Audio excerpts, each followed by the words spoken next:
Well, good afternoon, one and all. Here we are, live pitchside at the county ground. Time is 12:30. So we've got quite a while to kick off, and it's Swindon Town versus Barrow today. And bloody hell, what a day we've got for it. Absolutely basking in the sunshine. If we thought the last home game, when we did our last show from here, pitchside, against the ladies was a sunny one, well, I've got to tell you, dear listener, your bald presenter right here is getting absolute sunstroke today, let me tell you. It's absolutely glorious. Well, we've got it all going on today. We've got it all going on from pitchside today. We've got a very busy show from 2:30 on the pitch today. I'm absolutely thrilled to confirm that former assistant to Paolo Di Canio, a fair 13 years since he last not only came into the county ground but went anywhere near the pitch, Fabrizio Piccareta is going to be joining me on the pitch. And, dear listener, a little surprise. Fabrizio doesn't know, but I've only gone and got a couple of surprises for him. Namely, he's got the opportunity to step out of another Italian's shadow, and he's going to be presented with the 2012 trophy. First time he's seen it in 13 years. He's going to be presented with that on the pitch, and Fabrizio is going to get a chance to have a solo lap of the county ground. We thought it only right and proper that one of our favourite assistant managers of recent times gets the opportunity to get that trophy out, show it to the fans, and as a lovely mirth-filled Scotsman once said, let them dance, Fabrizio. Let them dance. But anyway, I've already seen Fabrizio today, so he's already here. He's absolutely buzzing. Let me tell you something about Fabrizio. It's a lovely story. We had a little catch-up in the car park, and he said to me, I'm drinking it in, Hannahs. I'm drinking it in. He said, I've taken a very, very slow walk across the car park. He literally, tears in his eyes, glistening they were. And he said, I'm soaking it all up. He said, this is a truly, truly wonderful day for me. What a wonderful, wonderful sentiment. You know, this guy has not been back to the county ground in 13 odd years. And yet here he is today. He's got a little tear in his eye and he's absolutely buzzing. So Fabrizio, when he was due to come back today, he wasn't actually expecting to be out on the pitch with me, but he's accepted my invite to come out and say hello to you all. Truly humbled. He was like, why would you want me to come out on the pitch? I was like, why indeed, Fabrizio? Wow. Well, anyway, listen, if you didn't need any further endorsement from me about what a humble man our former assistant manager is, that is it. So anyway, as I say, Fabrizio's going to be coming out on the pitch. Probably do that about 2:45, I would imagine. So get into your seats at 2:30, because just after 2:30, I've got, ahead of their double header at Foundation Park tomorrow, I have got, so double header for Swindon Town this weekend. We've got the men obviously playing today on the county ground pitch. And then tomorrow, we've got Swindon Town women who take on Portishead on Foundation Park. And they're going to be hoping to beat their previous best home attendance of 250 odd. And it's going to be nice to invite them out on the pitch. Anyway, I've spoken to club management and they've accepted my invite to join me on the pitch for a pre-match Q&A. So that's going to take place just after 2:30. So as I say, just after 2:30, we've got Swindon Town Women's Football Club going to come on the pitch and give you their season send-off. We're going to send them on a quick lap to come and meet you all. And then we've got Fabrizio coming on the pitch approximately 2:45. So be in your seats for half past. If you've got a ticket, you're coming to the game. Get yourself settled in. It's going to be good to see the faces of these various star guests of mine. I'll tell you a nice story about the women as well coming out on the pitch. They are truly buzzing at the opportunity of stepping out on the county ground pitch once again. As I say, they played here a couple of weeks ago. They played here 3 times this season, actually out on that grass. But this will be the first time that they've had an opportunity to step out on that pitch in front of a match day crowd just prior to kickoff. So that's going to, I think, psychologically do them a lot of good in terms of the continued growth that the club's got. Like, what's it feel like to be out on that pitch in front of all of those fans? Something I know only too well, and it can be a daunting task. But they're going to get the opportunity to do that. Obviously, their previous best crowd was about 1,000. So it's going to be fantastic seeing them step out in front of what we hope will be another 9,000 plus crowd today at the county ground. But listen, today's pre-match to Tom Broadbent Lounge is only really going to work if I've got your involvement. So send me your predictions Send me your thoughts. Send me your rants. Send me your possible selections. I want to hear them all. I've got some interesting sightings from before the match today. We have got Jody Morris currently about 12 foot from me, taking the great and the good from the commercial world. He's giving them his little pre-match pep talk, closely guarded by members of the Swindon Town security team. It might be added, whose job it is to usher Jody around the pitch. We've got Callum Knowles. Callum Knowles is hopefully going to come up and tell me what it felt like to sit on the rest of the seats at the ground, as he gives me a big wry smile. But he's on match day duty, so I don't know whether he's going to get to do that. But I've got to tell you, Callum's calves look absolutely magnificent after the last couple of weeks of standing up and sitting down on 15,000 seats, no less. 15,000 seats within the county ground. Absolutely incredible. And we've also had a sighting of Swindon Town Technical Director Sandro Di Michele, who is in the building. So Sandro is still here after another week of much conjecture and speculation amongst the Swindon Town supporter base. An absence of that from the club, no less. But Sandro's been seen pitchside as the club coaching staff have been setting out the cones and getting themselves ready for 90 minutes. So anyway, what do we know about Barrow then? Well, this is the eighth meeting between the two teams. It's Town have currently got the upper hand. So Town have won 4, drawn 1, and lost 2 of the previous 7 meetings. And as you'll recall, the last result was up in Cumbria back on December 17th. When Louis Reed, ladies and gents, scored a penalty in the 1-0 win. The game was probably better remembered for a late chance that Tommy Adeloy spurned that led to many an outcry for Charlie Austin re-signing for the football club, which indeed he did just a couple of weeks later. But it was a scrappy win up in Cumbria. A lot of late pressure from the Cumbrians. But nonetheless, we finished the game with a win, which cemented us quite nicely. It cemented a place for us just neatly into the playoff places. So today, obviously, we're back at the county ground after a truly dreadful Easter period. Let's not be let's not even make any bones about it. Truly awful. So we dissected on Wednesday, and the show is available for you on Twitter and all good podcast platforms. 3.25 hours of sheer Swindon indulgence as Jody Morris makes his way back down the players' tunnel. And I must say, Jody Morris has got a massive smile on his face, ear to ear. Doesn't look like he's got a care in the world as he makes his way away from the pitch. But as I was saying, going back to the Easter period. So last game here, 4-2 thumping at the hands of Mansfield. Mansfield did an absolute number on us. It's a if that wasn't enough for you, we then made our way up to the Wirral, where Town were turned over in fairly pragmatic fashion by the home side Tranmere. And it was a 1-0 win to Tranmere, with Town very rarely threatening the Tranmere goal, despite the fact we enjoyed about 65% possession, as has become fairly natural for Swindon Town, home and away this season. So, where are we going to go today? Well, listen, your guess is as good as mine. But we've already had a few predictions rolling in. We've got Alfie Kerhill. Hello, Alfie. Alfie saying that he's got a pretty good feeling that we're going to have Anton on the bench, and it's going to be Swindon Town 2, Barrow 1. Well, Swindon Town 2, Barrow 1. Yeah, I can see that.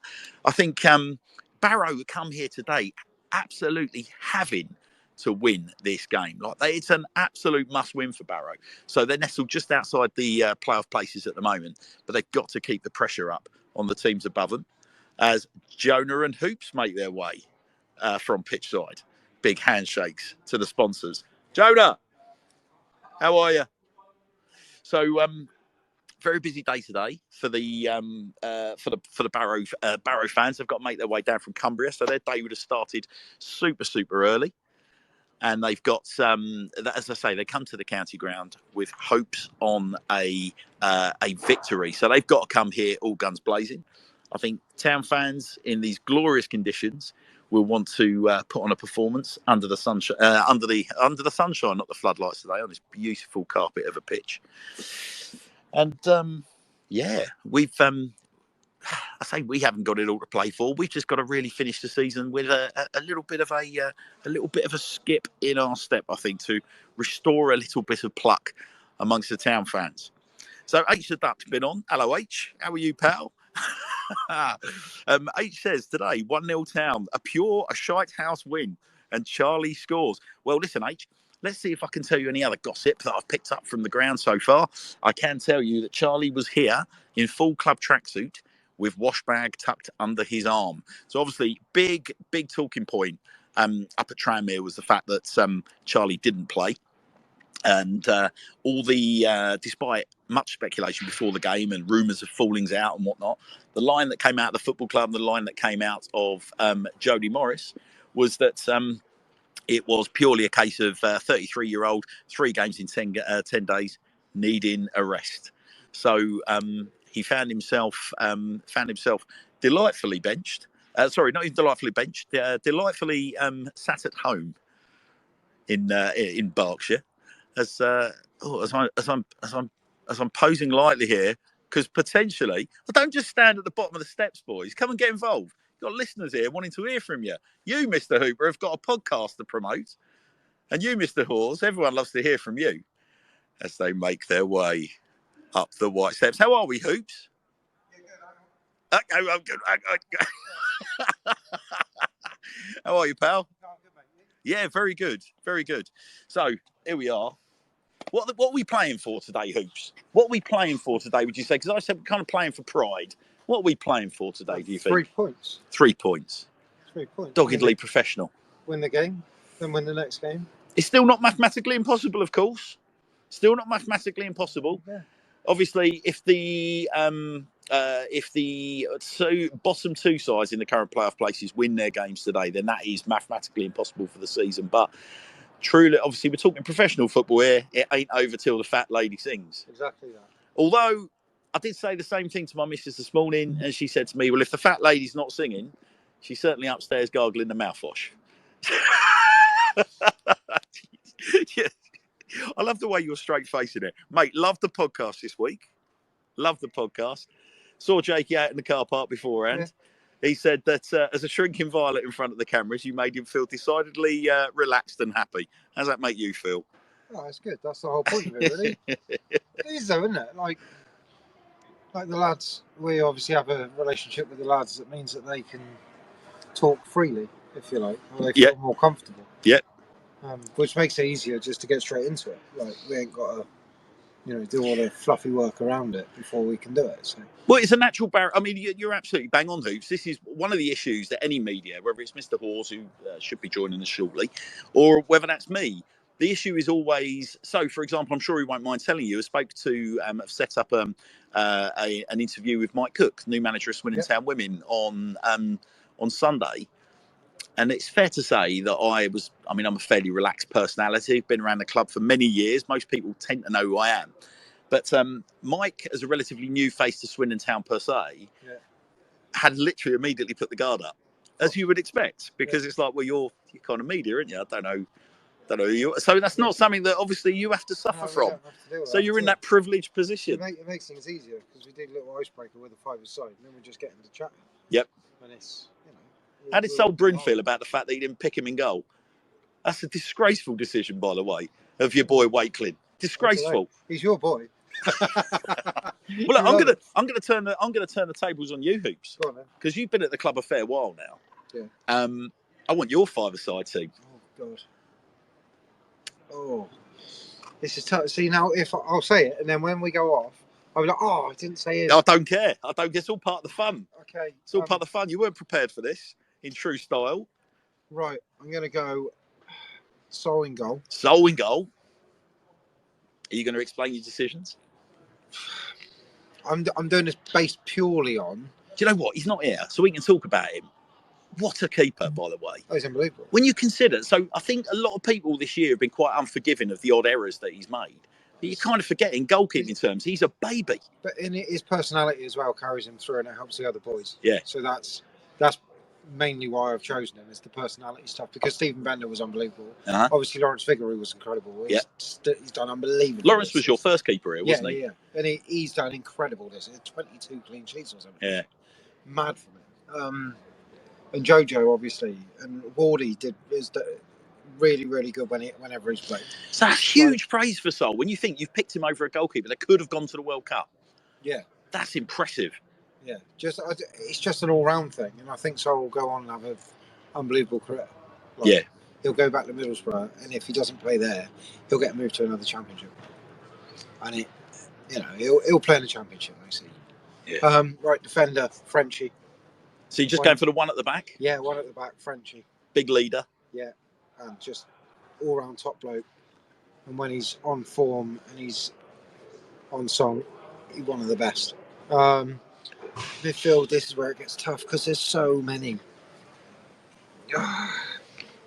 Doubts in midfield. So we've gone Sol, Baldry, Michael Doughty. I love that. I'm loving the sound of it so far.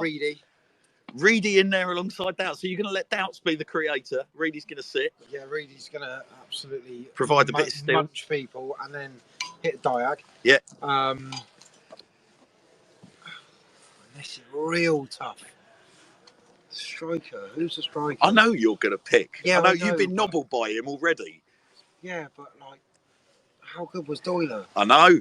Do you know what? That is one of the big debates, isn't it? Like and I've seen it this season on Twitter, where people have talked about, like, if you could have had this season all over again, and if you'd spent the kind of money that you spent on Chaz, obviously they're saying that without knowing what we spent on Chaz, but would you have spent the same to try and get Doyle back? I mean, obviously we know that he wouldn't have come back for various reasons. But when you talk about players at that stage of their career, of the two, would you have picked? Because Doyle is one of those players that you love in hindsight, whereas Charlie's got the legacy. Yeah. So, I mean, obviously Chaz has been picked. Obviously. But, yeah, I mean, Doyle was incredible, wasn't he? Yeah. 25 goals in 28 games. Yeah. And then the story of 28 never got told. But, one day we'll have him on our podcast and he'll tell the story. Yeah. Of why he was number 28. That'd be nice. But yeah, that's your team. Sol in goal, French at the back, Doubts and Reedy, Chaz up front. Oh, and your manager? I'm only going to let you be kitman for that team. You're not going to be the manager. You'd be wasted as manager, Hoops.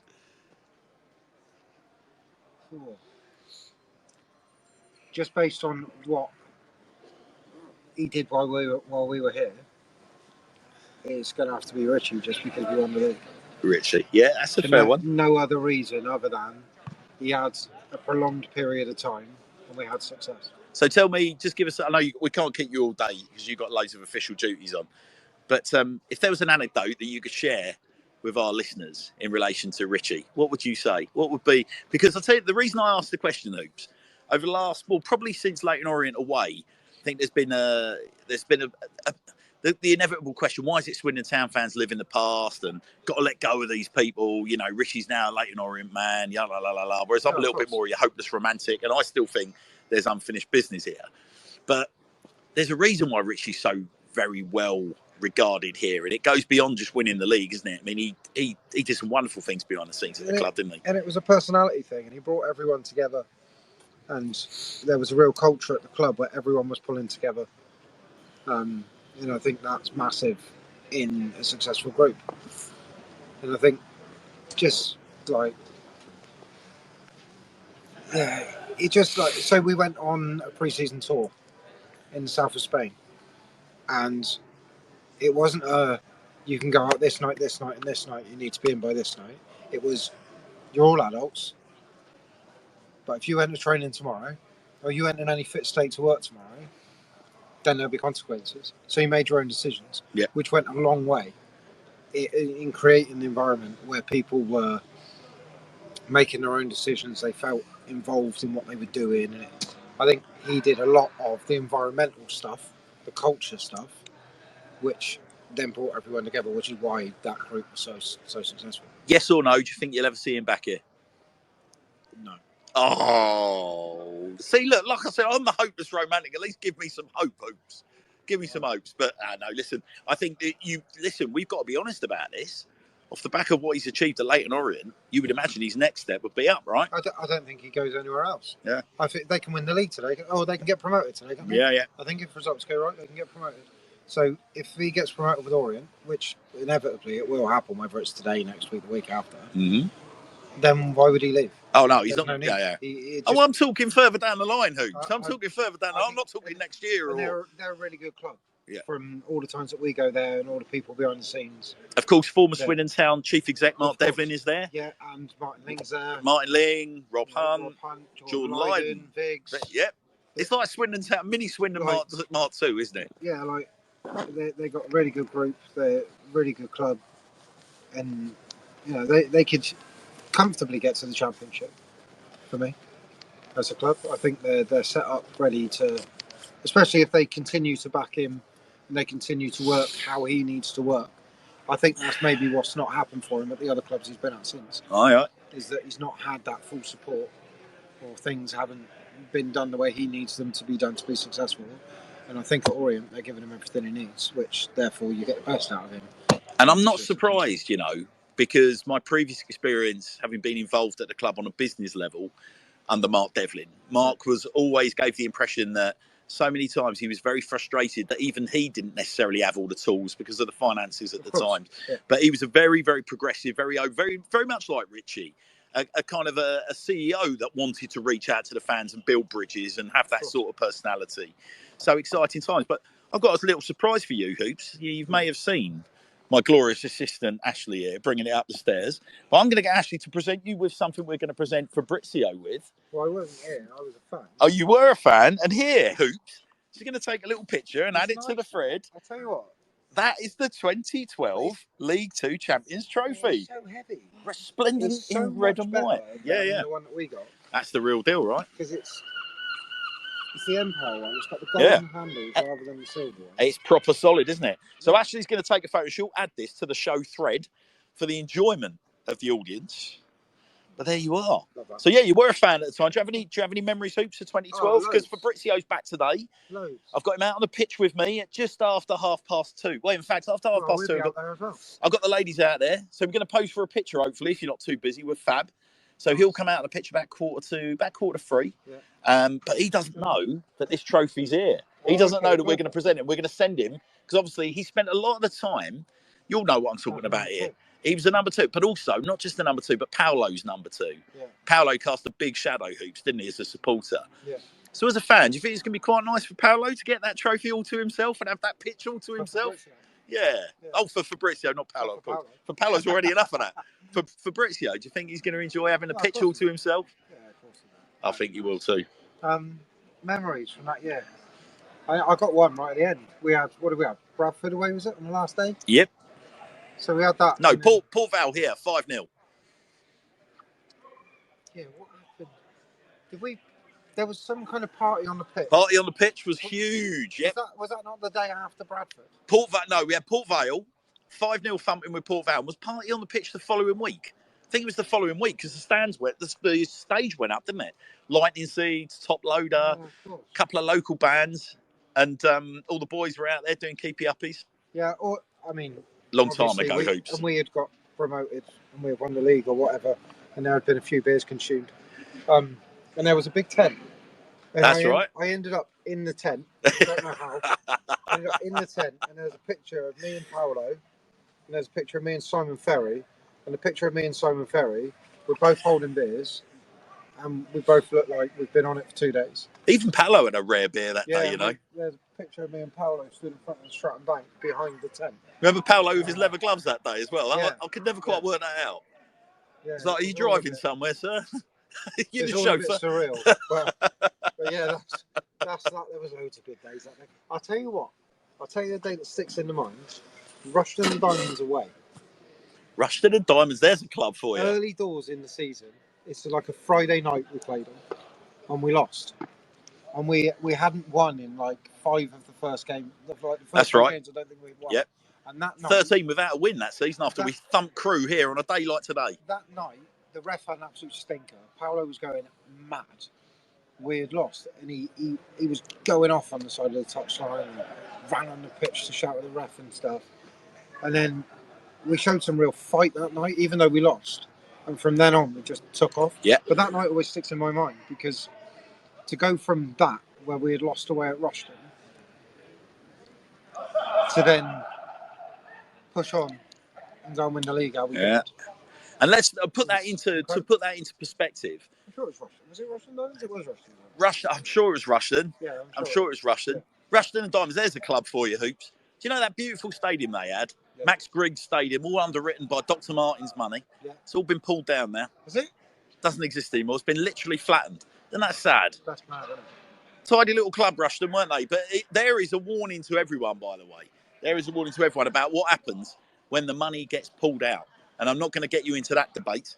But that is the biggest. If you're a lower league club and you've got a wealthy sugar daddy owner, there is the worry, because they had a state of the art stadium up there in Northamptonshire, and it literally got ripped down. I remember I've been there, but it wasn't them I was thinking of. Who did we play? I know it was Macclesfield. You thinking Macclesfield? No, it was in London.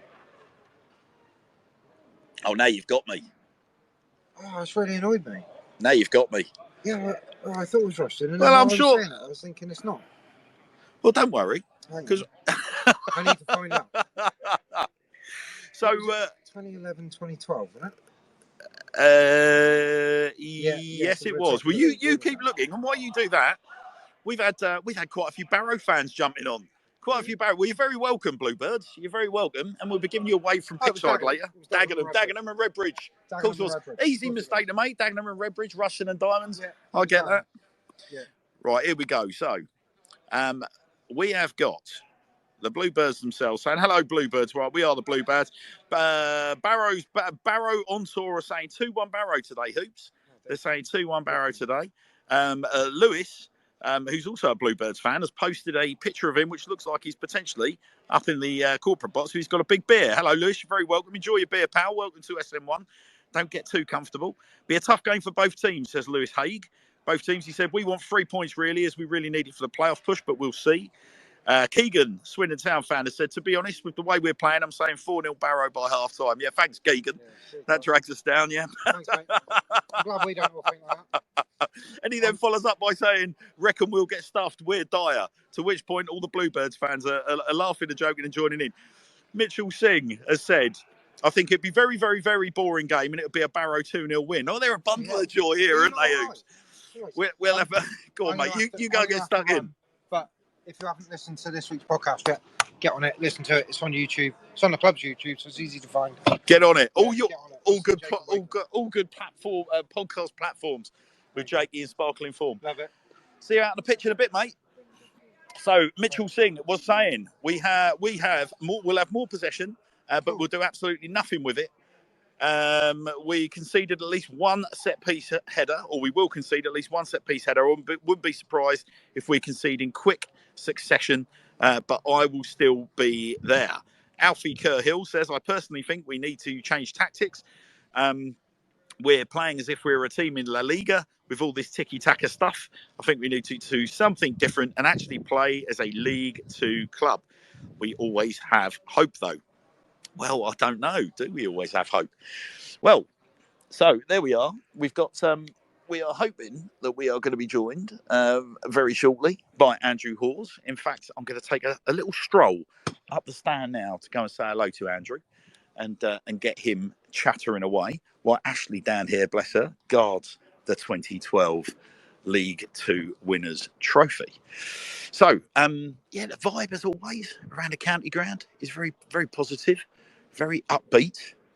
Everyone's very, very smiley, very happy. I've got an Andrew Hawes making his way down the stairs towards me. I hope you're on your way down the stairs to talk to me, Andrew. I am indeed. How are we, buddy? Yeah, lovely to see you. How are you, Chief? Yeah. What a beautiful day for it. Yeah, nice, isn't it? I can confirm Sandro is in the building. I can confirm Sandro is in the building. Oh, which I'm not necessarily sure has been the case in recent weeks, but there we are. Yeah, there we are. So we've just it's quite funny. We've just taken a few tweets and interactions, Andrew, from the Swindon Town supporter. But I'm going to turn around here because I want this beautiful view that you've got as well. So It's hard not to be. The thing is, every time I walk into the ground, I get overcome by a wave of optimism because I'm back here and it's the beautiful pitch and the beautiful stands. The sun is the Don Rogers looks resplendent, doesn't it? The pitch looks great. We've got the 2012 trophy, Andrew, hiding down there for Fabrizio Piccareta. Yes, a very intriguing guest to roll into town. I think so as well. But the general consensus amongst town fans on the socials is it's all pretty gallows humour. I don't mind telling you. It's pretty much everyone suggesting actually we're on course for our worst ever finish. Where's your feeling? Well, I have. Funnily enough, I did mention that to the manager on Thursday, which I'm sure won me plenty of friends and influence people. But we are down to 4 points above the dreaded Ken Beamish 17th, as it were. So I mean the performances just are kind of ebbing away, really. I mean, Mansfield was what it was. I think Tranmere, you certainly saw at least that kind of willingness and effort to sort of press and put a bit of energy into it in the first 20 or 25 minutes. But as soon as they go 1-0 down, I think it feels like they're in a bit of that state where the belief has drained out of them. And of course, there's the whole other subplot of having your arguably most dangerous striker not involved in the squad. So. Belief, Andrew. So look, there's the key word, isn't it? Belief. Because we're at that stage of the season where I know that mathematically it's not over, but I think our season was probably over 3-4 weeks ago. I think we all, anyone that's been in and around football long enough would have said that. Yeah. But it's what they're playing for now, isn't it? Like belief amongst the supporters is what the guys are playing for now. It's not just. I think it's bigger than pride, isn't it now? Yeah. I think. People, I think we all need some indication that this is a sort of temporary end of season malaise rather than some sort of permanent indication of how Jody Morris and large numbers of this squad will get on next season, as well as this, really, because this kind of form, the notorious Mansfield League table or post Mansfield League table is well known. We're a bit beyond the blip stage, aren't we? When you're looking at about 20 games of 3 wins, Yeah. and so I think going back to the sort of Richie Wellens parallel, there was I don't know what it was or whether I didn't think this is sort of looking back with promotion tinted glasses, but you did get a sense during the latter part of his first season, albeit when there was a tinge of the playoffs, they didn't quite make it, that he had the sort of sense of knowing the division, knowing what he wanted, realising which players are up to it, and that many weren't, and a clear plan to kind of change that. Whereas we're a bit stuck. We haven't quite seen what I think Jody wants. He sort of talked about mixing up a bit, and sometimes they do, and then it was very sort of back to that slightly slow, laborious passing game against Tranmere. So it's just So hang on, I could have just said we'd like to see some signs of progression. No, well, but that was a very long, long way to say a very short sentence. No, listen, I don't believe it. I don't believe that's the case, Andrew. I think you're doing yourself down. I mean, look, the big issue for me with the predicament that Jody's now got between now and the end of the season is that, take, for example, I mean, he's injured today, but you take Anton Dvorak, right? He's played a couple of very impressive cameo appearances this season in the Pizza Pot Trophy and also up at Barrow, ironically, away from home. But if you're playing for belief and you are, you're not, let's say you're literally playing for a supporter that just wants to see us get a couple of wins on the board. Well, if you're Jody, what do you do? Do you pitch these young kids in, or do you know? I think it's a very interesting dilemma because the worst thing to happen would be for players like Anton Dvorak and Harrison Minter inadvertently to become a bit of a human shield, and he can go, look, we're just experimenting, we're just playing the kids, results don't matter, and then that, and it would given all the sort of circumstances, it would be deeply unfair to have a go at those two. And I think people do think a lot towards that, by the way. I think I've heard that for a little while behind the scenes. I think they've got hopes that he will break through and have a successful career. So I think you need wins for sport morale. You probably need some wins for season tickets.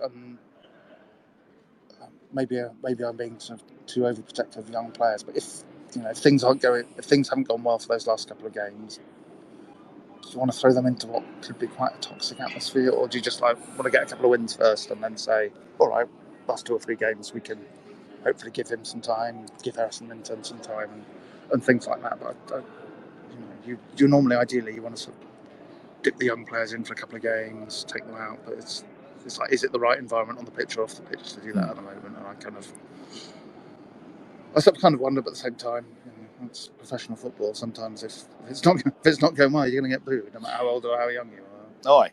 And dilemmas and belief again, but in relation to that other term you've just raised, or that other issue you just raised, season tickets. So there's been a lot of kind of threatened abstinence. It was a big topic of conversation on our show on Wednesday night, and it's a tough one again, isn't it? Because if you're a supporter, I'm sure you're probably sat there as a season ticket holder.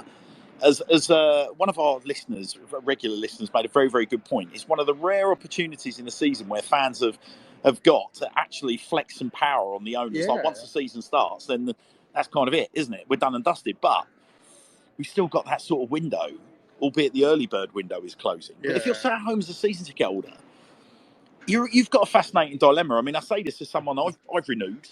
But I've renewed because I said it would be the most Swindon-y thing that we can walk the league next year and do a Leighton Orient. I'm all in favour of those things occasionally. However, if you're a Swindon fan and you're trying to send a message to the club, it's a tough one, isn't it? Because yes, you're sending a message to the club, but at the same time, you would say that our owner hasn't got the depth of riches to be able to bankroll kind of transfer business that would usually be underwritten by things like season tickets. Yeah, no, I think it's very difficult with season tickets because I have some sympathy for the club in the sense that inflation is rampant everywhere, and so I think they have to. I think it's very difficult for them not to go up at all, and for them to suck up even more costs. But you're not. At the same time, it is a challenge to look at that on the current fare and think that's great value for money. So I kind of sympathise with people with that dilemma. It's just when there's that, we're lacking that sort of obvious pathway of progression at the moment. I can understand why people would be holding back, and I sort of tip my hat to people who are prepared to put their money where their mouth is in one of the sort of bleaker times. Yeah, I mean, it's like I say, it's a tough one because I don't know. There have been a lot of people that have dug their heels in and very vehemently said, no, I will not be renewing my season ticket. And then as the early bird window is getting tighter and tighter, I've noticed that some of those characters have actually now declared that they bought the seat. But I guess I think now it sort of occurs to me what might help is some sort of indication of a bit of clarity on the football side. I guess it's we're in a sort of perpetual whirl where every week seems to be the week that will be Sunday's last week, and it isn't because he's here. Maybe if people heard a message that we will mess around with the model slightly and bring in a bit more experience next season, maybe that might persuade more people to put with it. But I can understand people digging their heels in if they fear it's going to be a squad largely made of 23, 24-year-olds finding their way in the game, and it's at best inconsistent, and it's at worst what we've seen for the second half of the year. So, perhaps a bit of sort of proactive messaging from the club on what they really do think about next season and budget and ambitions and so forth would be a good place to start. Well, listen, I mean, I make you absolutely right, Andrew, for what it's worth. I mean, I think one of the things that the club haven't been fantastic on this year, there's been a lot off the field that we need to salute people for. Absolutely. But you know what? Fundamentally, we are a football club, I think the bed sheet is pushing. Yeah, bending the fabric of space. Yeah. Rotten from top to bottom is a conversation is a sentiment that we dissected with quite some fun on Wednesday night. But what I will say is that actually the timing of some of their output, some of their messaging, where we've had, at one point, around the time that, managerial appointments were being made, where Charlie, who's just been down on the pitch in front of us there, re-signed, that we had things like media blackouts. I think the timing, the messaging from the ownership, I think if they've learned one thing from this season, I would hope that stuff gets better next year. I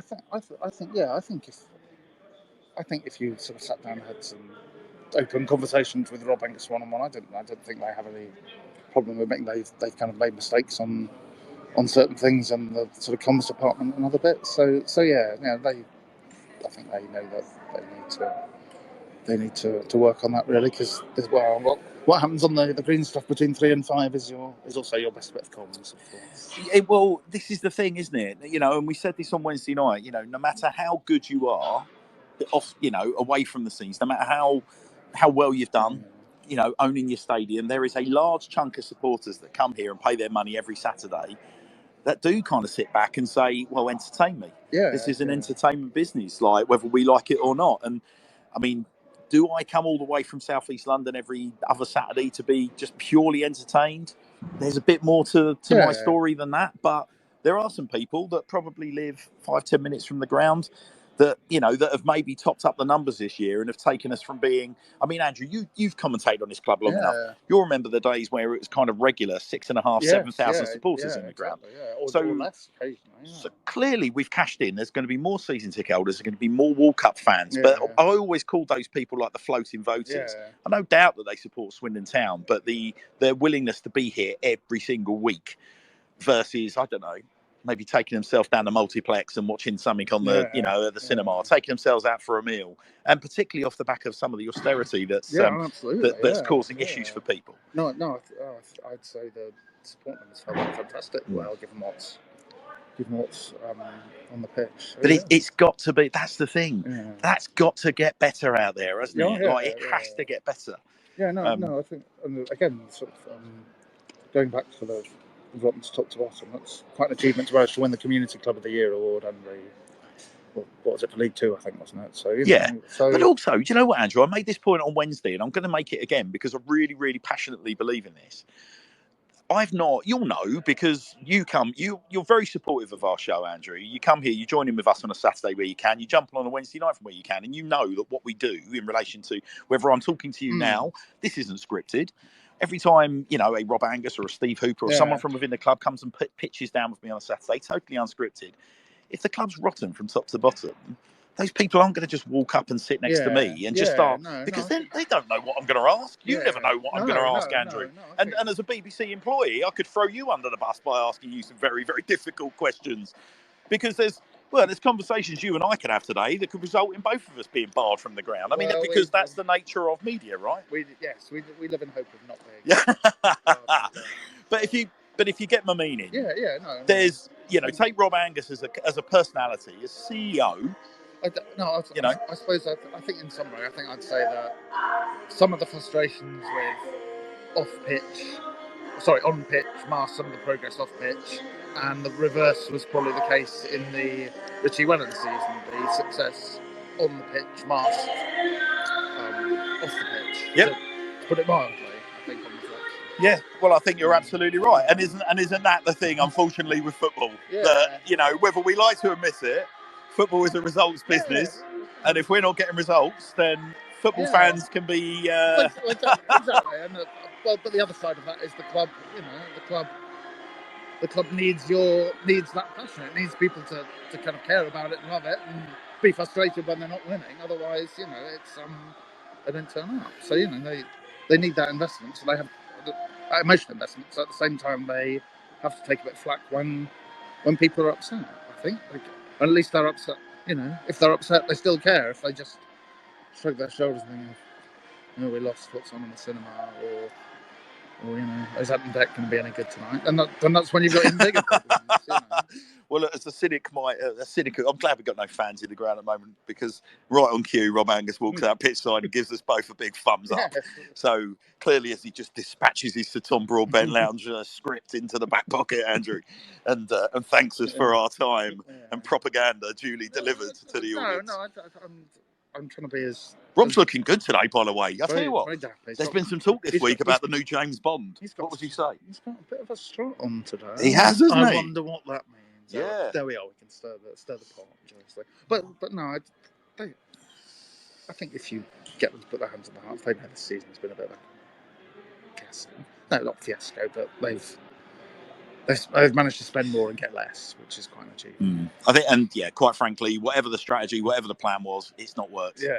And changes will need to be made. So, well, listen, I guess what have we seen today? I've said about out in the car park. We've seen Willow, we've seen Shady, we've seen all the boys turning up all in. There's been no surprises. People walking around in Crocs and Bermuda shorts, which would sort of suggest they've come in, done their gym work, and disappeared. So we've not seen anyone sort of worryingly misclad in beachwear disappearing early from the county ground. And encouragingly for the listeners, obviously teams haven't been released yet, but Charlie Austin's got all his teamwear on, and he was out there doing the pleasantries earlier. Jody Morris had a big smile on his face, looked full of the joys of spring. As you say, Rob's walking about with a bit of a strut on. Saw Willow walk in with a sort of steely, determined face, but then grins in all the right places. How do you expect Town to be lining up today, given some of the controversies over the selection last week? I think the sort of implication was Joe Tomlinson was looking pretty doubtful, which means again the sort of very. That must mean Hutton in on the right and possibly push Lavigne to the left. Yeah, that's one option, isn't it? He seems very. So far, he's been pretty sort of committed to Brewitt and Blake Chase as two central defenders. So I'm not sure that means Clayton comes back in at the moment on current selection strategy. But at the same time, it's very difficult because changed things around a little bit and gave Lavigne a chance ahead of Hutton on Monday. And, we've seen some good things from him, but he didn't take that chance. The long and the short of it really didn't show the best of what he's capable of. So, thing is, players can sort of knock on his door and say, "Why aren't you playing me?" And they'll probably just get like a 2-minute clip set, and then that's why. I can, that was another frustration of Monday. No one really sort of grabbed things and said, "Yeah, you should pick me. You should definitely make me part of your starting 11 between now and the end of the season." Well, I've been campaigning for Tom Clayton as a central defensive midfielder, and I was pleased to see that Tom Clayton turned up again around the time where you're not associating him turning up to do early gym work. So it would suggest to me that Clayton's going to be in the squad today. It's going to be interesting to see whether he gets a start, because again, there's also a potential option at left back as well, because those are two positions we've not seen Clayton deployed in. He's either been a centre back or not at all. This has been. Debating something I probably haven't asked the manager about enough. It's just that kind of the composition of the midfield three is quite, it's quite sort of small and all very similar players, Andrew, as well, aren't they? Much as sort of McEachran kind of, I think, punches a little bit above his weight physically. Do you need a bit of something extra there to complement Sadie? I don't know. We've not seen him play in that position once for Swindon, have we? I know he did for Liverpool under 23s, but maybe. Andrew, look, I'll cast my mind back to pre-season. You'll remember Woking, you and I were both there. Clayton came onto the pitch. First thing he did, got the ball into feet and just pinged the most delicious 45-odd yard pass straight over the top. And I think it was Harry McCurdy ran through and scored. I think our midfield we've got 3, sometimes 4 very busy lads, but all very similar to characteristics across the midfield. For me, it's crying out for a Tom Clayton to sit just behind him as a steady Eddie, plug that gap and just play passes. Let the others do the running. We had the whole Khan as the defensive central midfielder with Scott Lindsay thing, and he was kind of, but it was almost he was in that position, but he was kind of encouraged just to kind of bring it forward and cause a bit of chaos. But at the same time, if he loses the ball, he brings a bit of chaos. You have the point where you have your two sort of fullbacks pushed on. You'd have 2 central midfielders ahead of them. You'd have Khan, and then if Khan loses the ball, you're immediately sort of struggling to. A lot of space to attack, and of course the problem, we saw it again last week when Town lost the ball on 2 separate occasions. The first opportunity, Johnny Williams lost out, let the ball bounce in a defensive header position, and that's piled the pressure on.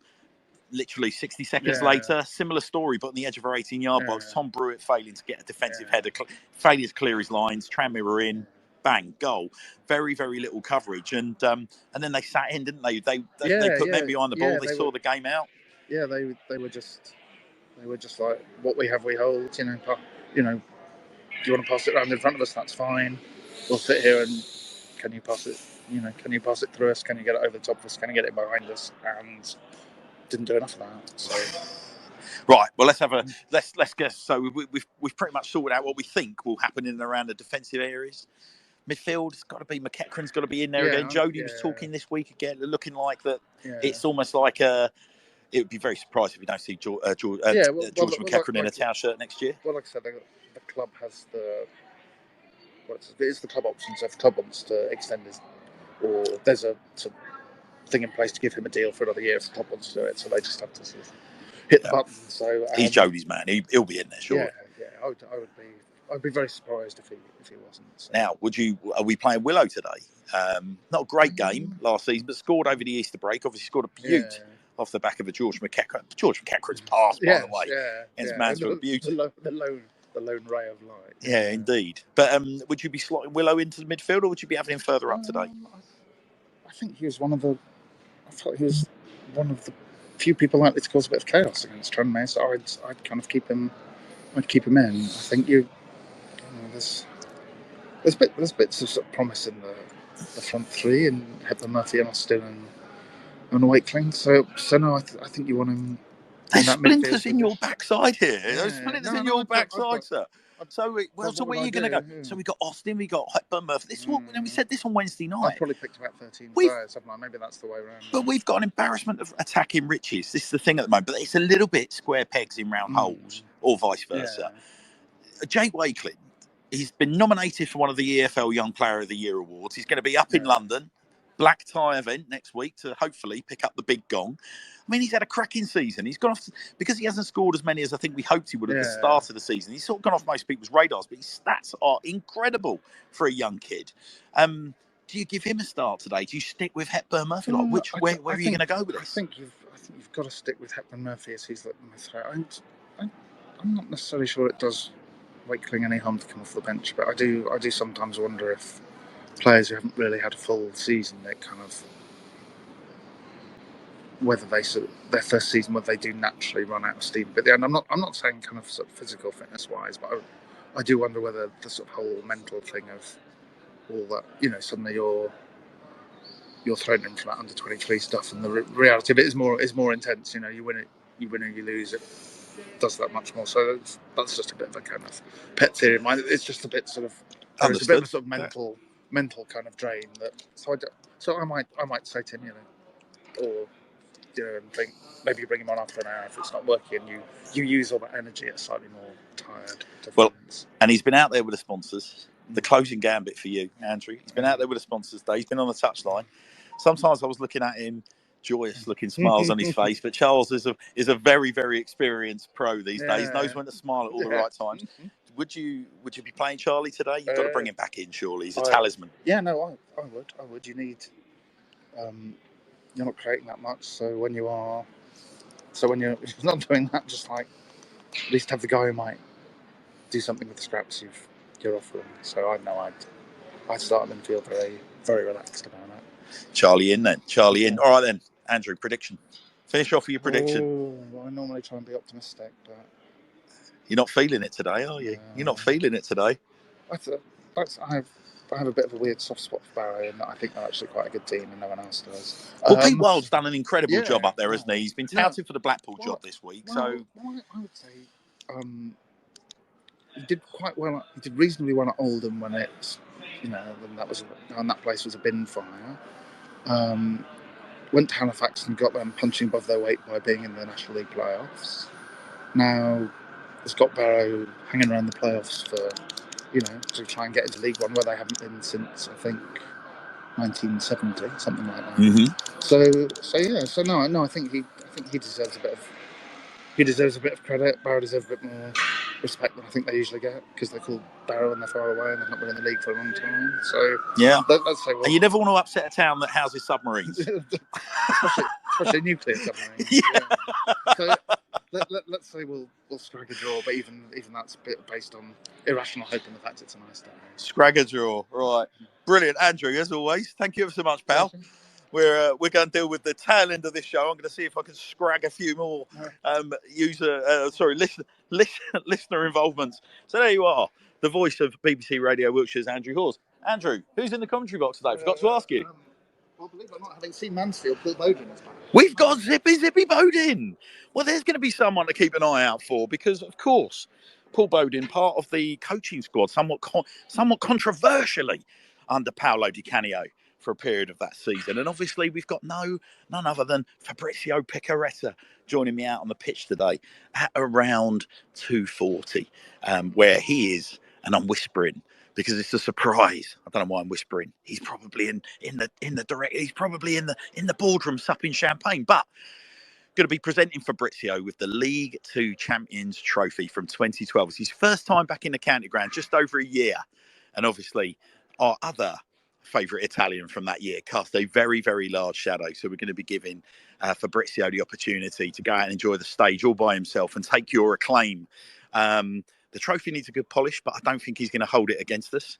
And it's going to be great to see him. But wonderful to hear that Paul Bowden is back at the county ground and back on comms.